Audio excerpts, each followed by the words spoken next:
আমাদের মহামান্য রাষ্ট্রপতি পদত্যাগ করেছেন শারীরিক কারণে। তার পদত্যাগ পত্রে বিস্তারিত উল্লেখ করেছেন। সেটার বিধান আছে সংবিধানে, তিনি পদত্যাগ করতে চাইলে করতে পারেন এবং সেটি স্পিকারের মাননীয় স্পিকারের কাছে করার বিধান সাংবিধানিকভাবে সেখানে করেছেন, তিনি অ্যাকসেপ্ট করেছেন এবং এখন রাষ্ট্রপতির দায়িত্বভার অস্থায়ীভাবে মাননীয় স্পিকার গ্রহণ করেছেন। এগুলো সবই আইনি কথা।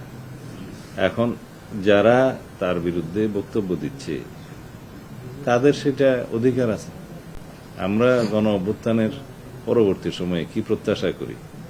রাজনৈতিকভাবে মানুষের কথা বলার স্বাধীনতা থাকবে, প্রতিবাদ করার স্বাধীনতা থাকবে, সেটা আছে। বিভিন্ন রাজনৈতিক দল, বিরোধী দলের পক্ষ থেকে এনসিপি এবং অন্যান্যরা তার বিরুদ্ধে কিছু অভিযোগ উত্থাপন করছেন, সেটা করতে পারে, কিন্তু আমরা আমলে নেওয়ার মতো কোনো বক্তব্য ওখানে নাই।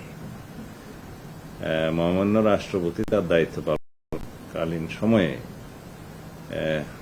স্বৈরাচারের শেষ দিকে ইন্টারিম গভর্নমেন্টের পুরোটা এবং বর্তমান রাজনৈতিক সরকারের এই প্রায় 5-6 মাস এই সময় তিনি সাংবিধানিকভাবে দায়িত্ব পালন করেছেন এবং বিধিবিধান অনুযায়ী করেছেন। আমরা মহামান্য রাষ্ট্রপতির সহযোগিতা পেয়েছি। এখন সেই সময়টায় সংবিধান অনুসারে তিনি প্রিভিলেজড এবং ইমিউনিটি আছে তার, ফৌজদারি অপরাধ ইত্যাদির বিষয়ে কোনো আদালতে মামলা করা যায় না। এর বহির্ভূত কোনো সময়ে যদি কোনো বক্তব্য কেউ দিয়ে থাকে সেটা তাদের স্বাধীনতা আছে, দিতে পারবে। তবে আমরা আমলে নেওয়ার মতো কোনো বিষয় এখানে দেখিনি।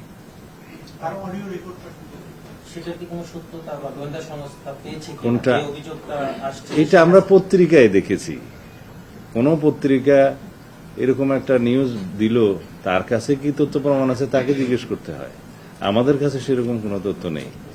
আর কথা বলার জন্য লন্ডন যেতে হয় নাকি? আজকালকার ইন্টারনেটের দুনিয়ায় লন্ডন যেয়ে কারোর সাথে কথা বলতে হয় না, তো এটা আমার কাছে অলিক মনে হয়। কথা বলতে চাইলে তো এখান থেকেও বলা যায়।